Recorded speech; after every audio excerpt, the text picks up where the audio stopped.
Podcast Syams. Di sini suara bukan sekedar kata, tapi makna yang tumbuh dari jiwa. Assalamualaikum warahmatullahi wabarakatuh. Halo Sobat Mansa, salam Podcast Syams Mansa Medan. Balik lagi nih di episode ketiga dari Podcast Syams Mansa Medan.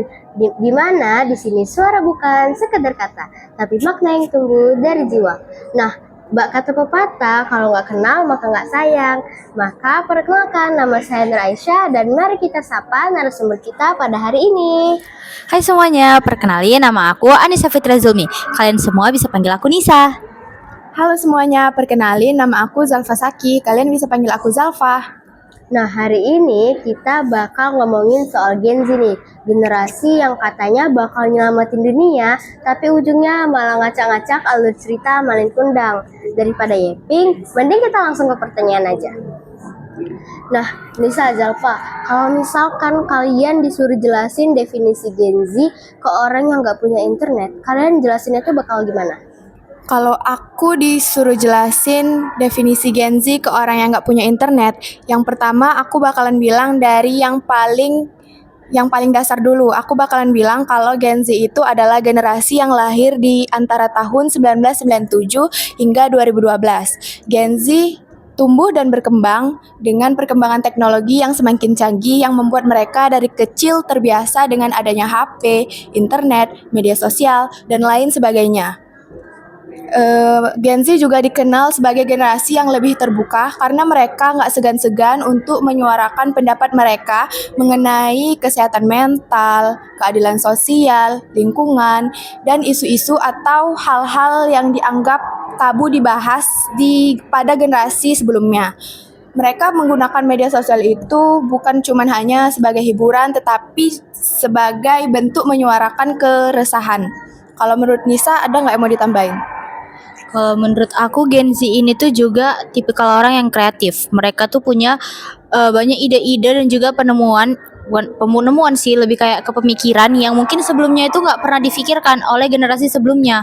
Banyak hal-hal yang tiba-tiba aja muncul di kepala mereka dan ini tuh bisa menjadi peluang khususnya di dunia teknologi dan juga dunia kreativitas gitu. Oke, berarti kalau misalnya yang paling dasar dulu nih, kalau Gen Z ini adalah generasi kelahiran 1997 sampai 2012 dan generasi yang dekat dengan teknologi, kreativitas, dan lain sebagainya. Nah, dari definisi yang kalian sebutkan tadi, mana sih yang sebenarnya tuh yang paling nempel sama kita dan susah dilepaskan? Menurutku ya, yang paling nempel nih deket dengan gadget sih. Soalnya Gen Z ini mulai dari tidur sampai mau tidur lagi yang dicarinya gadget. Mau makan yang dipegang gadget, mau mandi yang dipegang gadget, mau pergi sekolah yang dipegang gadget. Di sekolah pun yang tengok gadget lagi.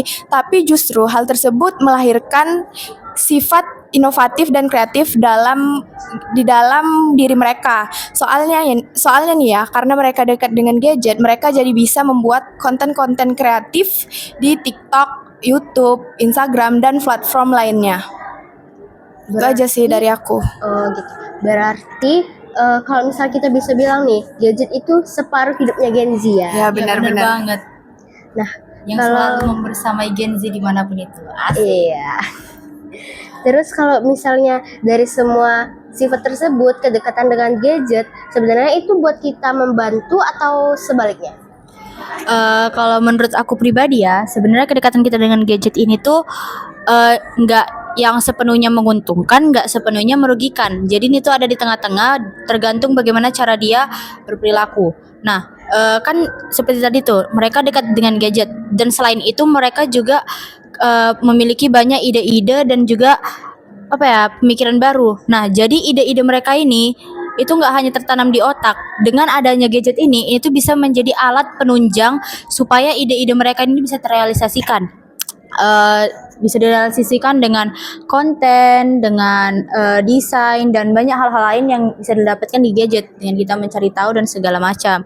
Nah, tapi ini tuh ada juga kekurangannya. Nah, di gadget ini kan banyak ya hal-hal yang bisa bikin kita tuh gampang terdistract gitu. Jadi bisa ya kita tuh mau mencari sesuatu tapi kita malah terdistract oleh hal lain sehingga kita melupakan tujuan utama kita. Terus kayak terlalu banyak ide sampai ujung-ujungnya hilang arah, kayak idenya banyak, tapi nggak ada satupun yang jelas di antara semua ide itu. Jadi kayak apa ya, berantakan gitu deh. Nah, dan apa ya, gadget ini tuh lebih kayak pisau sih. Tergantung cara kita ngegunainnya. Kalau misalkan kita ngegunain dia dengan baik, contohnya kayak kita pakai ini buat masak, buat potong-potong sayuran, itu tuh bisa ngebuat kita misalnya jadi chef terkenal, misalnya kita enak dengan dibantu pisau itu. Tapi kalau misalnya kita memakai pisau itu tuh membabi buta dengan kayak bahkan tanpa sengaja melukai orang lain atau parahnya hingga sampai menghilangkannya orang lain, bisa aja kan kita jadi di penjara gara-gara pisau itu. Jadi pisau itu tuh gimana cara orang tersebut menggunakannya, begitulah hasilnya. Kalau menurut Jalpa dia lebih dominan mana? Aku setuju sih sama pendapat dari Nisa. Balance tergantung orangnya. Bisa lebih banyak manfaatnya kalau orang tersebut dapat menggunakan dengan baik, tapi juga bisa lebih banyak buruknya kalau orang itu lalai dan menggunakan gadget untuk hal-hal yang buruk. Nah, berarti gadget itu bisa menjadi baik atau buruk tergantung bagaimana kita menggunakannya berarti ya. Iya, benar-benar. Nah, kalau ngomong-ngomong soal Gen Z nih, Gen Z itu kan dikenal sebagai generasi yang kocak, yang lucu, di mana-mana aja ngejokes, dikit-dikit ngejokes. Iya. Nah, kalau misalnya ada yang bilang, Gen Z itu nggak lucu loh sebenarnya, kalian nih nanggapinnya tuh gimana? Ya nggak apa-apa sih ya kan, Nis? Iya, nggak apa-apa juga karena sebenarnya kayak ya udah, kita juga nggak yang pengen untuk dilihat lucu sama orang lain, nggak yang pengen lihat lucu untuk generasi lain ya kan.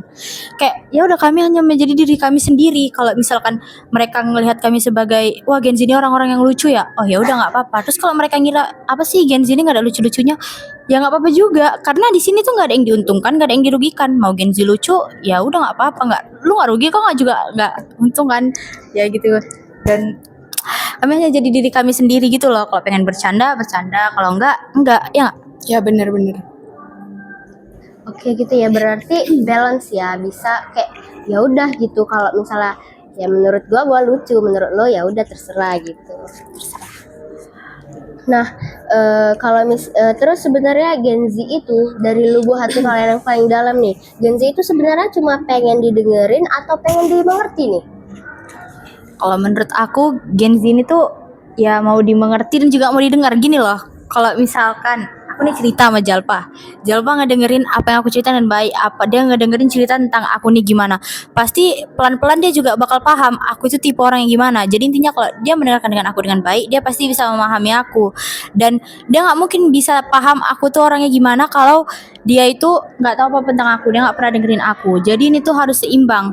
Kayak kalau misalkan kamu mau, ya kamu tuh harus mendengarkan cerita orang lain agar kamu memahami dia. Tapi Gen Z bukan hanya ingin didengarkan dan dimengerti, mereka juga bisa mengertiin kamu. Kalau misalkan kamu tuh dengerin kami dengan baik, ya kami juga pasti akan mendengarkan ceritamu dengan baik dan juga akan memahami kamu itu gimana. Jadi kayak timbal balik aja sih, tergantung kamu gimana. Kalau misalkan bodo amat nggak mau dengeri, ya males juga. Berarti Gen Z itu bisa didengarkan tergantung, bisa mendengarkan atau didengarkan tergantung bagaimana orang tersebut menanggapi dia kan. Ya benar. Kalau misalnya Gen Z ini kan kita misal banyak tugas, banyak praktek, banyak proyek nih. Kalau misalnya semua capek dan tekanan itu dikumpul nih di satu titik, menurut kalian Gen Z itu yang sekarang kuat atau cuma bertahan hidup aja? Gimana ya, ada yang kuat, ada yang emang bertahan hidup aja. Kayak karena udah terjadi juga, nggak, kalau misalnya kita hanya menyesal terus merenung, itu juga nggak akan ada manfaatnya kan. Jadi kalau udah terjadi ya udah kita jalani aja, kayak bertahan aja. Kuat nggak kuat dikuat-kuatin, emang mau gimana lagi. Ini kan semua terjadi juga atas dasar apa yang kamu lakukan di masa lalu. Nggak ada nggak ada manfaatnya juga sih untuk sedih-sedih, tapi kita bisa belajar dari kesalahan. Nah, kita jalani aja apa yang udah terjadi sekarang, walau ibaratnya kayak capek, kayak stres, mungkin ada juga rasa nyesal sama yang kita lakuin, tapi ya udah nggak apa-apa, jalani aja dulu. Tapi kita juga sambil harus mikirin apa yang akan kita lakukan ke depannya, supaya hal kayak gini tuh nggak akan terjadi lagi di hari esok, supaya hari esok bisa menjadi lebih baik lagi. Tapi kalau terjadi ya udah jalin aja, mau gimana lagi juga kan, nggak bakal bisa diubah ya. Ya. Nah, berarti kalau misalnya secara singkatnya nih kita bilang kalau misalnya Gen Z itu ya udah kita harus kuat, sisanya kita serahin ke Allah gitu. Nah, yang terakhir nih, yang paling puncaknya nih, pasti kan ada banyak Gen Z yang bakal nonton di balik layar ini. Ada nggak sih yang pengen kalian bilang ke Gen Z yang ada di balik layar ini? Ada dong, aku bakalan bilang kepada seluruh Gen Z, baik yang nonton video ini maupun yang gak nonton video ini, bahwa kamu itu hebat, kamu kuat, dan kamu punya potensi yang luar biasa. Jangan biarkan orang lain mengatur apa yang akan kamu kerjakan dan apa yang tidak akan kamu kerjakan, karena kamu mempunyai kontrol penuh terhadap diri kamu sendiri. Dan jika kamu menghadapi masalah, jangan pernah berhenti berjuang dan jangan pernah menyerah, karena kamu akan pasti bisa mengatasi masalah tersebut asalkan kamu percaya diri dan terus berjuang. Kalau Nisa ada yang mau ditambahin nggak? Apa ya? Ya bener kayak apa kata Jalfa. Kita jalani aja dulu. Terus apa lagi ya? Kalau misalkan kita boleh capek, kalau misalnya memang capek nggak apa-apa, ambil waktu dulu, istirahat sebentar, tarik nafas, tapi jangan berhenti. Kita cukup istirahat, kita kumpulin energi untuk besok, kita lanjutin lagi supaya besok jadi lebih baik daripada sekarang. Kita ini tuh nggak lagi lomba-lomba buat siapa yang paling cepat sampai, tapi kita itu lagi bertahan siapa sih yang bisa bertahan sampai akhir, bukan siapa yang paling cepat sampai di akhir. Siapa yang paling cepat, kalau dia cepat tapi di tengah-tengah dia aduh capek nyerah gimana? Mending yang pelan-pelan tapi pasti sampai akhir gitu. Oke, keren-keren banget nih ya jawabannya. Kita ucapkan dulu dong terima kasih buat Nisa dan Zalfa. Nah, kalau misalnya kita simpulkan dari semua jawaban-jawaban yang diberikan tadi, generasi Gen Z itu adalah generasi yang terbuka, yang dekat dengan teknologi, bisa memperbaiki hidupnya atau lebih buruk ya. Tergantung bagaimana cara kita menggunakan teknologi tersebut. Nah, terus generasi yang juga menyuarakan suara-suaranya gitu kan, generasi yang menyerahkan diri lah istilahnya kepada Allah. Kita kuat, tapi sisanya kita serahkan pada Allah. Ya, sekali lagi kami ucapkan terima kasih untuk Nisa dan Zalfa, dan terima kasih buat teman-teman yang udah nonton podcast kali ini. Salam podcast Syams Man 1 Medan. Wassalamualaikum warahmatullahi wabarakatuh. Dadah guys. Dadah. Dadah.